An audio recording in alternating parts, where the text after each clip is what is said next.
So what's up guys, welcome to our channel Physics Papa. तो आज आप सभी लोगों को एक इंपॉर्टेंट अपडेट बताने के लिए आया हूँ। जेई मेंस 2026 सेशन 2 में अप्रैल सेशन में कौन सा पेपर बहुत डिफिकल्ट आने वाला है, उसके ऊपर हम स्मॉल एनालिसिस लेके आए हैं।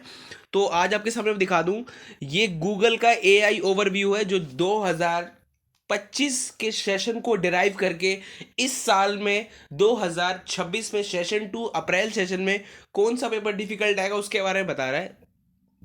तो सबसे पहले, based on analysis of JEE Main 2026 session April exam, April third shift two was constantly identical to most difficult.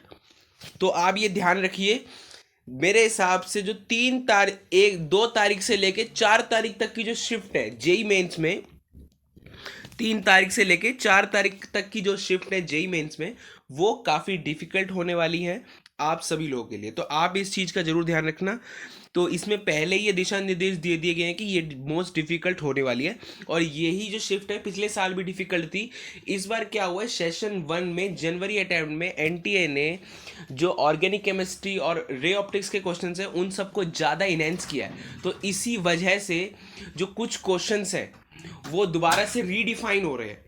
मतलब कि ऑर्गेनिक केमिस्ट्री इस बार दोबारा से एनटीए कठिन रखेगा, मैं आपको बता दूं। मैथमेटिक्स डिफिकल्ट रखेगा, और बाकी जो फिजिक्स है वो कॉमन रखेगा, नॉर्मल रखेगा।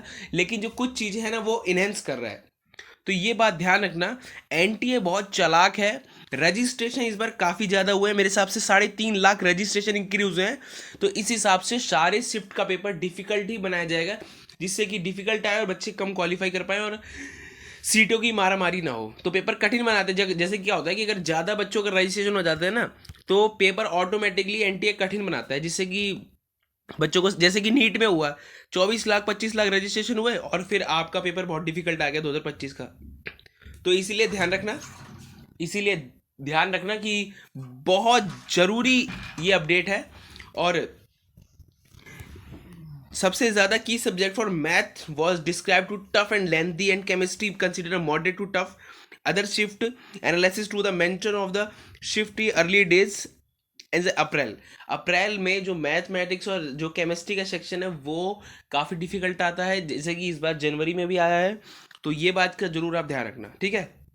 तो यही इंपॉर्टेंट अपडेट आप सभी लोगों को बताने के लिए आया था। मेरे हिसाब से फिजिक्स बाबा के एनालिसिस के हिसाब से देखा जाए तो 2 अप्रैल और 3 अप्रैल और 4 अप्रैल की जो सारे शिफ्ट के पेपर होंगे उन सबको आपको ध्यान से देना है। बहुत डिफिकल्ट पेपर आने वाला है उसका, ठीक है। तो यही इंपॉर्टेंट अपडेट आप सभी लोगों को बताने के लिए आया था। ऐसी अपडेट देने प्लीज़ लाइक करें, सब्सक्राइब करें, शेयर करें। जय हिंद, जय भारत।